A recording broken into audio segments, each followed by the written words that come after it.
Hi friends, నమస్తే. నేను మీ Rama. Welcome back non stop cooking Telugu. ఈరోజు మన ఛానల్లో పెసరపప్పు పరమన్నం ఎలా చేసుకోవాలో ఈ వీడియోలో చూద్దాం. చాలా సింపుల్గా టేస్టీగా ఈ పరమన్నాన్ని ప్రిపేర్ చేసుకోవచ్చు. ఇప్పుడు దీని ప్రాసెస్ ఏంటో చూద్దాం. ఈ పెసరపప్పు పరమన్నం చేసుకోవడానికి ముందుగా 3/4 కప్పు వరకు బియ్యాన్ని వేసుకోండి. అలాగే 1/4 కప్పు పెసరపప్పు వేసుకోండి. దీన్ని శుభ్రంగా వాష్ చేయండి. ఈ రెండు కలిపితే మనకి 1 కప్పు వరకు రావాలి. ఇప్పుడు దీన్ని 2-3 సార్లు శుభ్రంగా వాష్ చేసి పక్కన పెట్టుకోండి. దీని తర్వాత ఒక కుక్కర్ వేసుకోండి.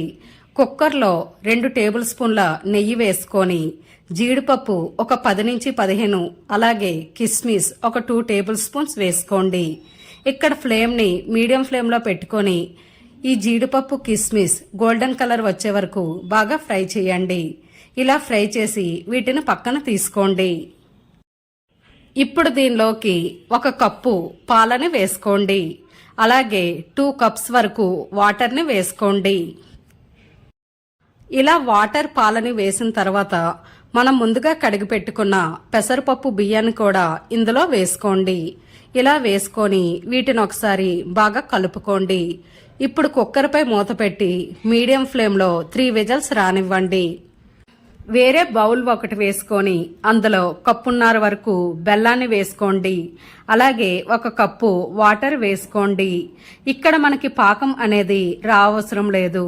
బెల్లం అనేది కరిగిపోతే సరిపోతుంది. ఈ స్టేజ్లో ఉండేటప్పుడు స్టవ్ ఆఫ్ చేసేయండి. ఇలా బెల్లం సిరప్ని ప్రిపేర్ చేసుకొని పక్కన పెట్టుకోండి. 3 విజిల్స్ తర్వాత కుక్కర్పై మూత తీసి గరిటతో ఒకసారి బాగా మెదుపుకోండి. ఇలా అన్నం పెసరపప్పుని బాగా మెదుపుకున్న తర్వాత ఇప్పుడు స్టవ్ పై పెట్టుకోండి. ఇప్పుడు ఇందులో 2 కప్స్ వరకు మిల్క్ని వేసుకోండి. ఇలా మిల్క్ వేసుకున్న తర్వాత ఒకసారి గరిటతో మొత్తం కలిసేటట్టు బాగా మిక్స్ చేయండి. ఇలా మొత్తం అంతా మిక్స్ చేసిన తర్వాత ఇప్పుడు స్టవ్ని లో ఫ్లేమ్లో పెట్టుకొని ఒక 5 to 8 మినిట్స్ వరకు బాగా ఉడకనివ్వండి. ఇలా ఈ పరమన్నం అనేది బాగా దగ్గరికి అయ్యాక ఇందులోకి మనం ముందుగా ప్రిపేర్ చేసిన బెల్లం సిరప్ని వేసుకోండి. ఈ సిరప్ని వడకట్టి వేసుకోండి. ఒకవేళ బెల్లంలో ఏమైనా ఇసుక ఉంటే అది ఈజీగా పోతుంది. ఇలా వేసుకొని ఒకసారి బాగా మిక్స్ చేయండి. ఇక్కడ ఫ్లేమ్ని లో ఫ్లేమ్లో పెట్టి ఒక 5 మినిట్స్ పాటు అలానే వదిలేయండి. ఇక్కడ మీకు పెసరపప్పు ఇష్టం లేకపోతే మీరు పూర్తిగా బియ్యంతోనైనా ఈ ప్రాసెస్ని ప్రిపేర్ చేయవచ్చు.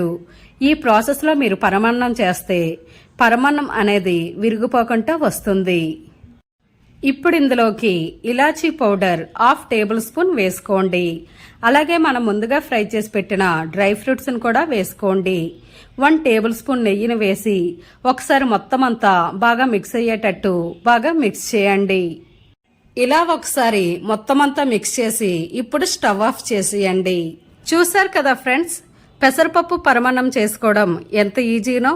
మీరు కూడా ఈ రెసిపీని తప్పకుండా ట్రై చేయండి. మీకు ఎలా కుదిరిందో తప్పకుండా కామెంట్ చేయండి. ఈ వీడియోకి ఒక లైక్ చేయండి. మీ ఫ్రెండ్స్ అండ్ ఫ్యామిలీ మెంబర్స్కి ఈ వీడియోని షేర్ చేయండి. మరెన్నో రుచికరమైన వంటల కోసం మన ఛానల్ని సబ్స్క్రైబ్ చేసి పక్కనే ఉన్న బెల్ ఐకాన్ని యాక్టివ్ చేయండి. Thanks for watching.